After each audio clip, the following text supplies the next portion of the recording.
રહ્યા છીએ. તો આજે આપણો ટોપિક છે 15 અંક લેખન. તો કઈ રીતે બોલાશે? તો એકડ પાછળ 15. કઈ રીતે? એકડ પાછળ 15. કેમ કે એકડ 1 અને પાછળ 5 બંને જોડે છે. તો બોલાશે એકડ પાછળ 15. તો હવે આપણે એકડ પાછળ 15 સંકેતો દ્વારા લખતા શીખીશું. તો સૌ પહેલા એક લાઈન ડોટ વાળી કરીશું અને પછી આપણે સંકેતો દ્વારા લખતા શીખીશું. ઓકે, ચલો હવે આપણે સ્ટાર્ટ કરીએ. તો સૌ પહેલા એકડ પાછળ 15 માં શું કરવાનું છે? તો 1 લખવાનું છે. તો અહીંયા હું શું કરીશ? ડોટ વાળો કરીશ.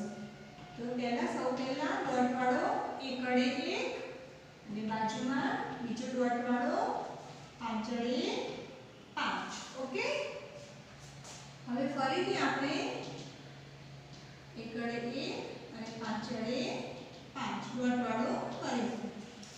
હવે અહીંયા આપણે ફરીથી કરીશું. તો શું છે આ? તો ડોટ વાળો એકડે 1. હવે બાજુમાં શું કરવાનું છે? તો ડોટ વાળો પાછળે 5. તો શું બોલાશે? એકડ પાછળ 15. તો એવી જ રીતે આપણે અહીંયા ફરીથી ડોટ વાળો કરીશું અને એના ઉપર પછી શું કરવાનું છે? આપણે ગુંટવાનું છે. તમારે પણ આ રીતે મમ્મી પપ્પાની મદદથી પહેલા ડોટ વાળા કરવાના છે અને એની પર પેન્સિલથી ગુંટવાનું છે. હું અહીંયા ચોકથી ગુંટીશ. ઓકે, તો ચલો હવે સ્ટાર્ટ કરીએ. તો શું છે આ? ડોટ વાળો એકડે 1. તો હું એના પર શું કરું છું? આ ગુંટું છું. તો તમારે પણ આ રીતે ગુંટવાનું છે. ઓકે, શું કર્યું આપણે? આ ડોટ વાળો એકડે 1 અને પાછળે 5 બંને ડોટ વાળા છે. તો એના ઉપર આપણે ગુંટ્યું પણ બંને જોડે છે. તો શું બોલાશે? એકડ પાછળ 15. શું બોલાશે? એકડ પાછળ 15. એવી જ રીતે આપણે અહીંયા ફરીથી કરીશું. તો જો એકડે 1 ડોટ વાળો છે એના ઉપર ગુંટીશું. ઓકે, શું કર્યું અહીંયા? તો એકડે 1 અને પાછળે 5 બંને પહેલા ડોટ વાળા કર્યા અને હવે આપણે એના ઉપર શું કરીએ છીએ? ગુંટીએ છીએ. ઓકે, તો એકડે 1 અને આ છે પાછળે 5. તો હવે બોલાશે શું? તો એકડ પાછળ 15. આ બોલાશે એકડ પાછળ 15. તો એવી જ રીતે આપણે અહીંયા ફરીથી જે ડોટ વાળા છે એના ઉપર ગુંટીશું. તો સૌ પહેલા જે એકડે 1 છે એના ઉપર ગુંટીશું. હવે શું બાકી રહ્યું? તો બાજુમાં છે પાછળે 5. તો આના ઉપર પણ આપણે શું કરીશું? ગુંટીશું. તો અમે શું કર્યું? તો એકડે 1 અને પાછળે 5 બંને ઉપર પહેલા આપણે ડોટ વાળા કર્યા. હવે એના ઉપર મેં ગુંટ્યું. હવે બોલાશે શું? બંને જોડે છે ને, એકડે 1 અને પાછળે 5. આ બંને જોડે છે તો બોલાશે એકડ પાછળ 15. તો હવે આપણે અહીંયા ફરીથી એકડ પાછળ 15 પર શું કરીશું? ગુંટીશું. જો હવે લાસ્ટમાં એકવાર ફરીથી ગુંટીશું. ઓકે, અને પછી આપણે શું કરીશું? સંકેતો દ્વારા લખીશું. તો આ છે એકડે 1 અને હવે બાજુમાં આપણે આ શું કર્યું? તો પાછળે 5. શું કર્યું અહીંયા? તો જે ડોટ વાળો છે તેના ઉપર પાછળે 5 ઉપર ગુંટ્યું. તો આ બોલાશે એકડ પાછળ 15. શું બોલાશે? એકડ પાછળ 15. તો હવે અહીંયા આપણે સંકેતો દ્વારા લખતા શીખીશું. તો એકડ 1 તો આવડે છે ને? તો સૌ પહેલા શું કર્યું? અહીંયા ગોળ અને હવે એની જોઈન્ટમાં દાદાની લાકડી. હવે શું બાકી રહ્યું? તો પાછળે 5 બાકી રહ્યું ને. તો અહીંયા નાનો એવો પહેલા અર્ધગોળ આવશે. નાનો. ઓકે, અને પછી એને જોઈન્ટમાં જ આ રીતે દાદાની લાકડી પહેલા આટલી કરવાની છે, પછી થોડી ખેંચવાની છે આ રીતે. ઓકે, આડી લાઈન કરવાની છે આ રીતે. અને હવે બાજુમાં દાદાની લાકડી. શું કર્યું મેં? આ એકડ પાછળ 15. આ બોલાશે એકડ પાછળ 15. હવે એવી જ રીતે આપણે અહીંયા ફરીથી કરીશું. તો સૌ પહેલા એકડ 1 તો આવડી ગયું છે ને. હવે તો આ શું કર્યું મેં? ગોળ સર્કલ પાછળ પાછળ માટે પહેલા કરીશું કર બનાવો અને પછી તેને જોઈન્ટમાં જ આ રીતે દાદાની લાકડી પહેલા કરીશું, પછી તેને થોડી લાંબી કરીશું, આ રીતે ખેંચીશું અને હવે બાજુમાં દાદાની લાકડી. તો શું કર્યું આ એકડ પાછળ 15. શું બોલાશે આ? તો આ બોલાશે એકડ પાછળ 15. હવે આપણે અહીંયા ફરીથી કરીશું. તો સૌ પહેલા એકડ એક તો આવી ગયો છે. તો શું કર્યું મેં આ પહેલા ગોળ કર્યું, પછી તેની જોઈન્ટમાં દાદાની લાકડી કરી. હવે અહીંયા અર્ધગોળ. હવે અર્ધગોળની જોઈન્ટમાં જ આ રીતે શું કરવાનું દાદાની લાકડી જે થોડી ખેંચવાની છે. ઓકે.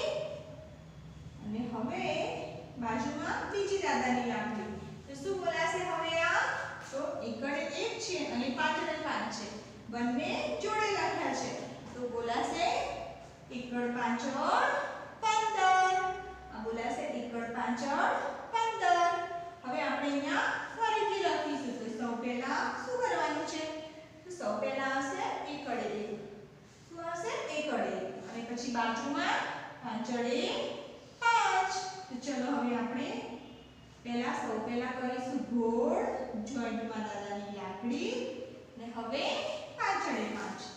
તો પહેલા અર્ધગોળ નાનું એવું, પછી તેને જોઈન્ટમાં જ આ રીતે દાદાની લાકડી પણ થોડી ખેંચવાની છે અને બાજુમાં બીજી દાદાની લાકડી. તો શું કરવું આ એકડ પાછળ 15 લખ્યો. ઓકે. હવે આપણે અહીંયા ફરીથી કરીશું. તો સૌ પહેલા શું છે આ? તો એકડ 1. આ બોલાશે એકડ 1 અને બાજુમાં છે પાછળ 5. તો સૌ પહેલા આપણે કરીશું ગોળ અને જોઈન્ટમાં દાદાની લાકડી. હવે બાકી રહ્યો પાછળ 5. તો પહેલા નાનો એવો અર્ધગોળ અને હવે એને જોઈન્ટમાં જ દાદાની મેં આટલે સુધી લાકડી કરી અને પછી થોડીક લાઈન આ રીતે ખેંચી અને બાજુમાં દાદાની લાકડી. તો આ શું બોલાશે? તો આ છે એકડ પાછળ 15. ઓકે. ચલો હવે આપણે અહીંયા ફરીથી લખીશું. તો સૌ પહેલા શું કરીશું? તો સૌ પહેલા કરીશ એકડ 1. શું છે આ? ગોળ. સર્કલ કરીને હવે એની જોઈન્ટમાં દાદાની લાકડી. હવે બાકી રહ્યો પાછળ 5. તો ચલો હવે પાછળ 5 માટે પહેલા શું કર્યું મેં? નાનું એવું અર્ધગોળ કર્યું, કર્વ કર્યું. ઓકે. હવે એને જોઈન્ટમાં જ અહીંથી આ રીતે દાદાની લાકડી પછી થોડીક લાઈન ખેંચવાની છે અને હવે શું બાકી રહ્યું? તો બાજુમાં દાદાની લાકડી કરવાની ને. તો હવે બાજુમાં દાદાની લાકડી એટલે એકડે પાછળ 15. શું બોલા? એકડ પાછળ 15 બોલાશે. જો એકડ 1 એકલો હોય તો 1 બોલાય અને આ 5 બોલાય, પણ બંને જોડે છે તો બોલાશે એકડ પાછળ 15. એવી જ રીતે આપણે અહીંયા ફરીથી કરીએ. તો સૌ પહેલા ગોળ એટલે કે સર્કલ અને જોઈન્ટમાં દાદાની લાકડી. તો આ બની ગયો એકડ 1. શું કહેવાય આને? એકડ 1. હવે એકડ પાછળ 15 માટે હવે બાકી શું રહ્યું? તો પાછળ 5 લખવાનું ને. હવે આપણે બાજુમાં કરીશું પાછળ 5. તો સૌ પહેલા નાનું એવું અર્ધગોળ તેને જોઈન્ટમાં જ આ રીતે જો પહેલા દાદાની લાકડી પણ પછી તેને થોડી આ લાઈનને ખેંચવાની છે, આડી લાઈન કરવાની છે. ઓકે. સ્લીપિંગ લાઈન થોડી. અને હવે બાકી શું રહ્યું? તો બાજુમાં શું છે? દાદાની લાકડી છે ને. તો બાજુમાં આપણે કરીશું દાદાની લાકડી. ઓકે. તો આ બોલાશે એકડ પાછળ 15. શું છે? એકડ પાછળ 15. હવે લાસ્ટમાં આપણે ફરીથી કરીશું. તો સૌ પહેલા શું કર્યું ત્યાં? ગોળ. હવે એને જોઈન્ટમાં જ દાદાની લાકડી. હવે શું બાકી રહ્યું? તો એકડ 1 કર્યો. હવે એકડ પાછળ 15 માટે શું બાકી છે? તો પાછળ 5 લખવાનું ને. ત્યારે શું બોલાશે? એકડ પાછળ 15. તો પાછળ 5 લખવા પહેલા આપણે કરીશું અર્ધગોળ, પછી તેને આ રીતે દાદાની લાકડી પણ થોડી ખેંચીશું વાળતી અને પછી બાજુમાં દાદાની લાકડી. શું કર્યું મેં? એકડ પાછળ 15 લખ્યો. ઓકે.